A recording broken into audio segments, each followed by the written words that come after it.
All right, lads, buckle up. It's the 2025 Bahrain Formula One Grand Prix. And let me tell you, lads, this season is heating up like never hasn't for a long time. I'm getting so excited. Lando Norris leads the pack with, what is he again? He's on 62 points. Just one behind him, Verstappen. We've only had a few rounds. So we've got, two boys going at it hard and hard already. This is so exciting, lads. And let's not forget about Oscar Piastri sitting pretty with, 49 points.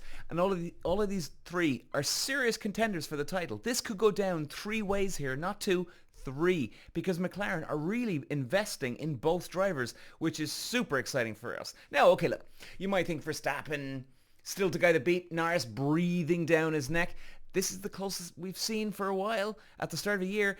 The question is, will Bahrain be a turning point for any of these teams? And will Norris keep the momentum, or will Verstappen, as always, kind of claw himself back into the race? He's doing a great job. And let's not forget, there's always the dark horse lurking. Piastri. This is wide open. Walsh running the Irish crane, and look at the move he's making down to the inside. Moves to the front from fifth all the way to the lead in lap one. Walsh takes win number two. Peter. Walsh. So here's the thing. Well, we got the championship fight shaping up here beautifully, lads. We've also got another subplot just cooking away on the fire grill in the back. The Sergio Pérez incident. Now, here's where this gets interesting. Red Bull made the call to ditch him. Technically, as they're trying to make it out, he wasn't bringing in the results. He's not good enough, right? Obviously. So they give him the boot.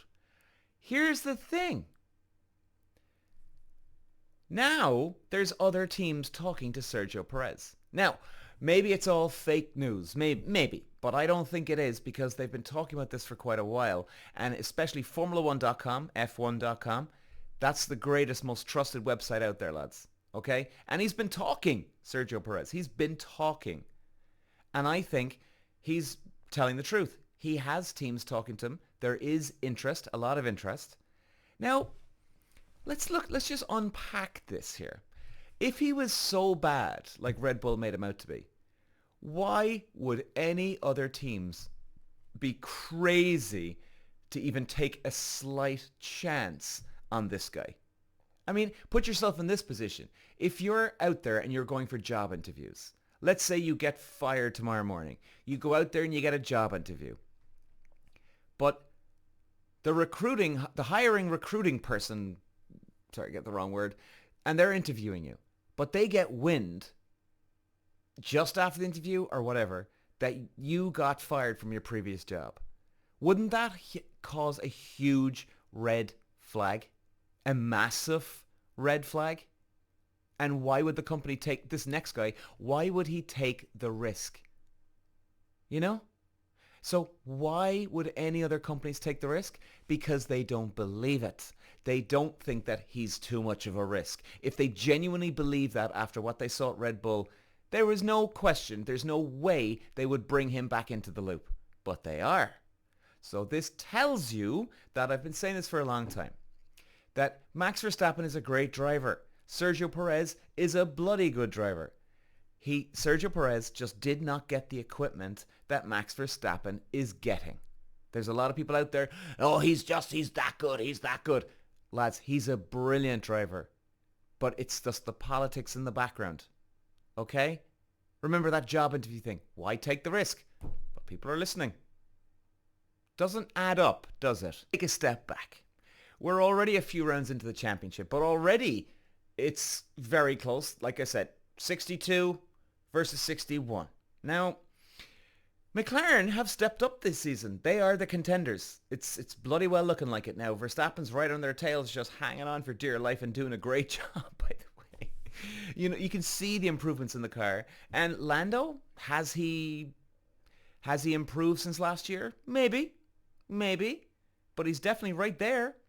And Bahrain, it's always been a great test of strategy, endurance, and raw speed. It's a track that allows drivers to show what the car is made of, and there's a bit of grit in the drivers too.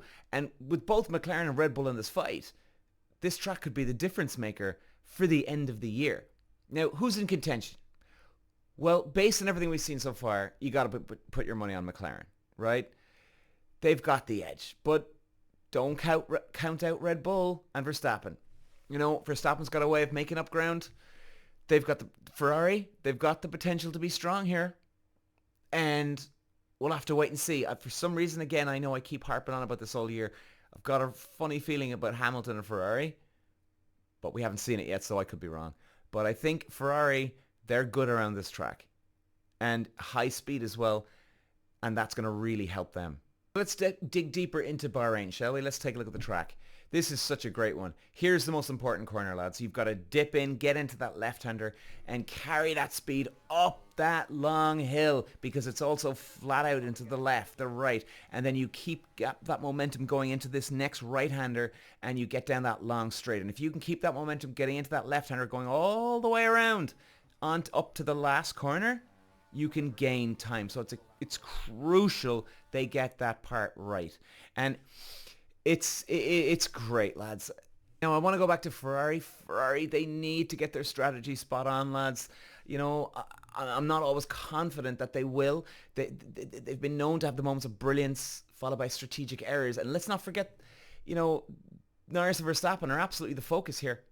And Piastri, serious contender. He could shake the top of the standings here at Bahrain. So here we are, lads, the Bahrain Grand Prix 2025. A track that definitely shows us everything we need to know about this season. Norris and Verstappen, 1 point in it.